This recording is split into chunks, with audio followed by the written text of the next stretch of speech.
आपको जो मैं कहानियाँ सुनाता हूँ, ये कहानियाँ देश के अलग अलग हिस्सों में घटने वाली क्राइम की सच्ची घटनाएं होती हैं।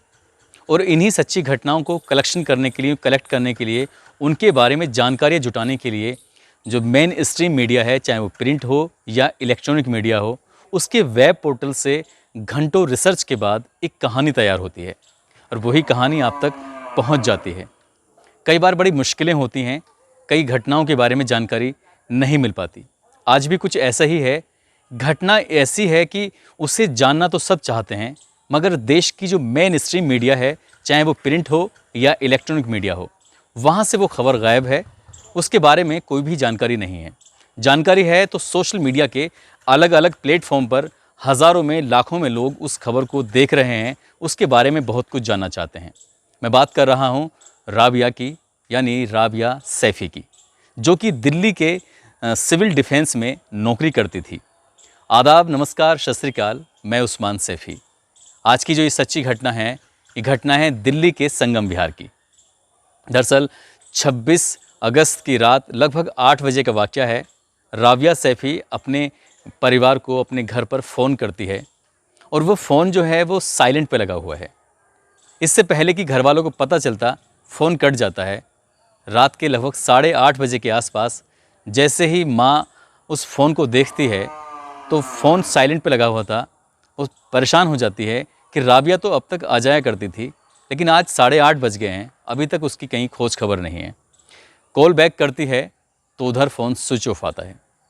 अब वाकई परेशान होने वाली बात थी। फिर दोबारा कोशिश की जाती है, तीसरी बार कोशिश की जाती है, यानी बार बार कोशिश की जा रही है। नंबर बंद था, स्विच ऑफ था। इसके पापा का इंतज़ार किया जाता है। राबिया के पापा आ जाते हैं, उसका भाई भी आ जाता है मौके पर, छोटी बहन जो कि घर में ही रहती है। इसके बाद फिर वो लोग यहाँ से उसी के दफ्तर पहुँच जाते हैं, यानी कि डीएम कार्यालय में वो नौकरी करती थी।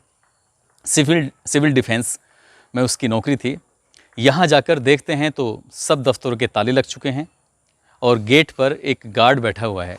गार्ड से पूछते हैं कि हमारी बेटी राबिया आज घर नहीं पहुँची है, क्या आप बता सकते हैं, किसी से पूछ सकते हैं कि आखिर क्या माजरा है कि वो घर नहीं पहुँची है। उनका साहब, आज यहाँ एक व्यक्ति था, उसको मेहरा, जिसका नाम मेहरा है, मेहरा सर को आज पुलिस उठा के ले गई है। वो उन्हीं के साथ काम करती थी, हो सकता है कि वो उन्हीं के साथ हो, जैसे भी है। अब आप कल सुबह आइएगा तो शायद आपको कोई जानकारी मिल सकती है। ये यहाँ से घर नहीं पहुँचते, बल्कि इसके साथ जो राबिया के साथ एक लड़की काम करती थी, नेहा के घर पहुँच जाते हैं और नेहा से जानकारी जुटाने की कोशिश करते हैं। पूछते हैं कि आज राबिया घर नहीं पहुँची है, सब ठीक तो है, उसका नंबर भी स्विच ऑफ आ रहा है। राबिया की उसको कोई ज़्यादा जानकारी नहीं थी, वो सिवाय तसल्ली के और कुछ दे भी नहीं पा रही थी। लेकिन नेहा ने ज्योति को फ़ोन किया। जैसे ही नेहा ने ज्योति से संपर्क किया तो ज्योति घबराई हुई थी, थोड़ी परेशान थी, और वो कहती है कि तुम्हें पता है ऑफिस में क्या चल रहा है?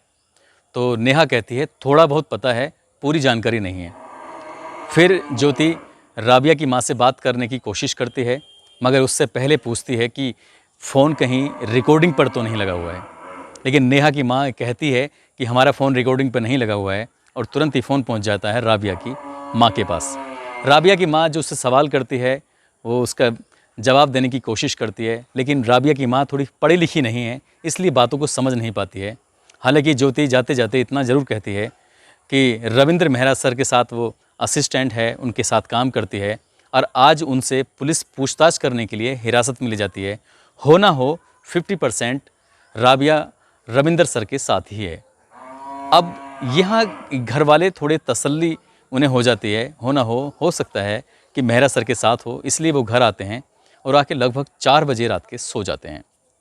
दिन निकलता है और लगभग 7 बजे के आसपास वो थोड़ा हड़बड़ी में उठते हैं और आपस में, पति पत्नी आपस में बातचीत करते हैं कि सुबह 8 बजे के लिए बोला था, चलो डीएम कार्यालय चलते हैं और वहाँ पता करते हैं कि राबिया है कहाँ या कहाँ नहीं है उसका।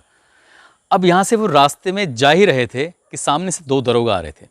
दरोगा ने जैसे लोगों से पूछताछ की तो पता चलता है ये ही राबिया के माता पिता हैं। उन्होंने कहा कि आपको साहब ने बुलाया है, और वो उनके साथ सीधे चले जाते हैं। लेकिन वो डीएम कार्यालय नहीं पहुंचते, बल्कि हरियाणा प्रदेश के फरीदाबाद ज़िले में सूरजकुंड थाने में पहुंच जाते हैं। वहां जाकर थानेदार उनसे पूछते हैं कि तुम में से कोई बीमार तो नहीं है। तब उस राबिया के पापा कहते हैं मेरी तबीयत तो ठीक है, लेकिन इसकी माँ की तबीयत थोड़ी ख़राब रहती है। उसको बाहर बिठाते हैं और अंदर आकर राबिया के पापा को इन्फॉर्मेशन दी जाती है कि तुम्हारी बेटी की हत्या हो चुकी है, मर्डर हो चुका है। और जैसे ही ये बात उन्हें पता चलती है तो उनकी ज़मीन खिसक जाती है, उनके रोंगटे खड़े हो जाते हैं, सख्ते में आ जाते हैं। कल तक हंसती खेलती बेटी आज अचानक से कैसे गायब हो गई? तमाम सवाल थे, मगर सवाल किससे करते, क्या पूछते? कम पढ़े लिखे लोग थे, दिमाग उनका शून्य हो गया, शांत हो गया, सोचने समझने की शक्ति क्षीण हो चुकी थी। अब संगम विहार के जो उनके मकान मालिक हैं और उनका बेटा, ये लोग मौके पर पहुंच जाते हैं।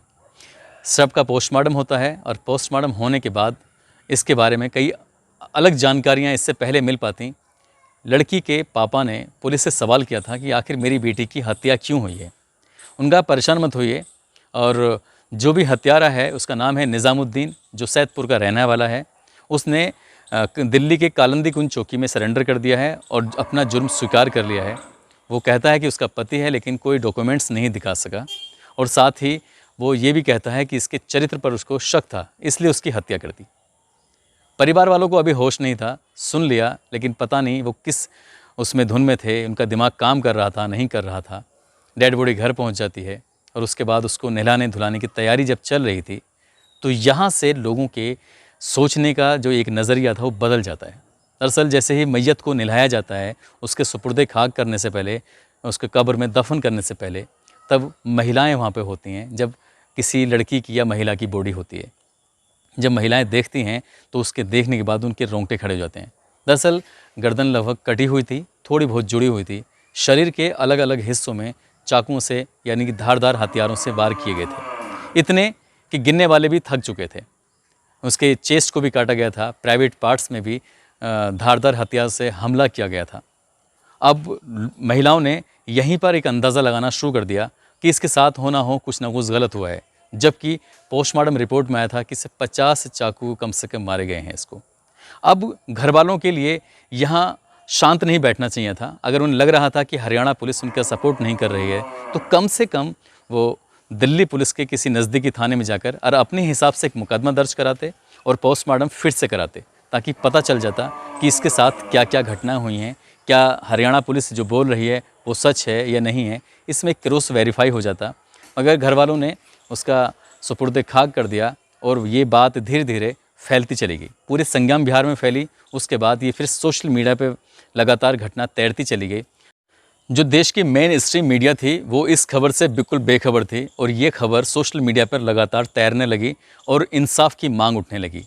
और इसके बाद एक ट्विटर पर एक ट्रेंड शुरू हो गया, जस्टिस फॉर राबिया।